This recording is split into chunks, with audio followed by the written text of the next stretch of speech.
আমার ছেলে অসুস্থ দেখে বেশ কয়েকদিন ধরে স্কুলে যায় না। ওর বন্ধুরা আসছে ওকে দেখার জন্যে। ওরা অনেক ভালো ছেলে। এই দুষ্ট ছেলেরা, ভালো মতো পড়ালেখা করবা কিন্তু। সব মায়েরই স্বপ্ন তোমাদেরকে নিয়ে, যেমন আমার ছেলেকে নিয়ে আমার স্বপ্ন, এবং তোমাদের মাদেরও তোমাদের নিয়ে স্বপ্ন।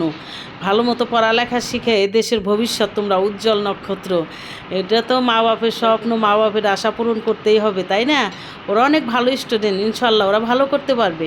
এটা আমি সবসময় দোয়া করি এবং সবার জন্যই দোয়া করি আমার ছেলেও যেন ওদের সাথে আরও ভালো করতে পারে। আমার ছেলে ক্লাসে ফার্স্ট হয়তো ওই স্কুলে যাইতে পারে না, কিন্তু ওরে অনেক মিস করছে এই বেশ কয়েকদিন। এই জন্য আজকে ওরা ছুটে আসছে। ওরা ভালো ছেলে, অনেক ভালো ছেলে। ওদের জন্য আপনারাও সবাই দোয়া করবেন, ওরা যেন ভালো রেজাল্ট করতে পারে। সামনে এসএসসি দিব, মাত্র হাতে গোনা আর কয়েকটা মাস। আপনারা একটু দোয়া করবেন ওরা যেন ভালো করতে পারে, ওরাই যেন